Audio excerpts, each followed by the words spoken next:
Hello সবাইকে, কেমন আছো সবাই? অনেক দিন পর আজ আসলাম। আজ সকাল সকাল বেরিয়ে পড়েছি আমরা নবদ্বীপ যাওয়ার উদ্দেশ্যে।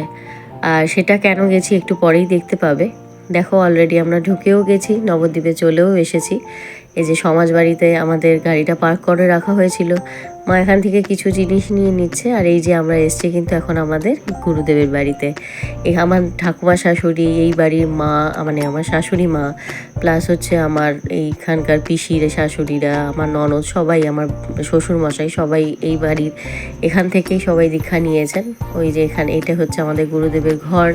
আর এখন দেখো বাবাই রেডি, আর আমিও রেডি শাড়ি পরে। এখন আমি আর বাবাই যাচ্ছি ওপরে দীক্ষা নিতে। ওদিকে বিকাশও নিয়েছিল। আর দেখো এরপরে তো আর দেখানো যায় না, কিন্তু এই আমাদের গুরুদেবের ঘর, আর এখান থেকে আমরা দীক্ষা পেয়েছি। আর এই যে আমাদের গুরুদেব, উনি কিন্তু প্রফেশনালি উনি একজন প্রফেসর, প্লাস আমাদের গুরুদেবও। আর হচ্ছে এখন আমাদের তো দেখো নাওয়াও হয়ে গেছে। এখন আমরা এসছি একটুখানি বাইরে, টিফিন করলাম। আর এখানকার লাল দই, মানে জানোই তোমরা, ক্ষীর দই খুবই ফেমাস, সেখান থেকে নিয়ে নিলাম। আর তারপরে আবার আমরা গুরুদেবের বাড়ি এসেছিলাম প্রসাদ পাওয়ার জন্য। আর দেখো নিতে বসেও গেছি। এখন রিশু আর বিনি খেয়ে নিল। এরপরে দেখো দেখো মা, বিকাশ, বাবাই বসেছে প্রসাদ পাওয়ার জন্য। আর তারপরে লাস্টে আপকে আর পিয়া টেপু প্রসাদ। তারপরে প্রসাদ নিয়ে ওখান থেকে আমরা বেরিয়ে আসি। বেরিয়ে এসেই দেখো পোড়ামাতলায় এসেছিলাম আমরা, আমাদের মানসিক পুজো ছিল, পুজো দেওয়াও কমপ্লিট।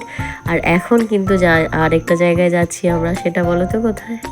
হ্যাঁ, তোমরা অবশ্যই গেস করে ফেলেছো, এখন আমরা যাব মায়াপুর।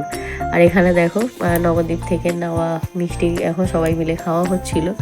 আর এখন আমরা মায়াপুরে যাওয়ার জন্য রওনাও দিয়ে দিয়েছি, যেটা যাওয়ার জন্য আমি সব সময় ভীষণভাবে এক্সাইটেড থাকি।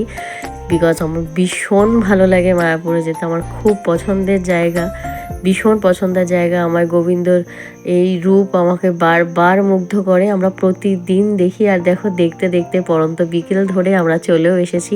পুরো 4টের সময় আমরা ঢুকেছিলাম মায়াপুরে। আর ঢোকার সাথে সাথেই তো মানে কতক্ষণে নামবো, নেমে গোবিন্দদ্বারে যাব তাকে দেখার জন্য, মানে সেই যে কী এক্সাইটমেন্ট থাকে বলে বোঝাতে পারবো না। আমি যতবার যাই ততবার আমার কাছে এই জায়গাটা নতুনই লাগে। আর আমি খুব খুব খুব পছন্দ করি, খুব, মানে আমি, আমার পরিবার সবাই এই জায়গায় যেতে খুব পছন্দ করে। আর দেখো পাশে যারা তুলসী বাগান, এখানে প্রচুর তুলসী বাগানে পুরো ভর্তি। আর তারপরে দেখো ওর ভেতরে তো এখন কোনো ক্যামেরা করার নিয়মই নেই। তো আস্তে আস্তে ওখান থেকে বেরিয়ে পড়লাম। আর বেরিয়ে তো ফুচকা, ওখানকার ফুচকা তো খেতেই হবে। খেয়ে আস্তে আস্তে সবাই মিলে আবার বাড়ি ফিরে আসলাম। আর দিনটা কিন্তু খুব ভালোই কাটলো।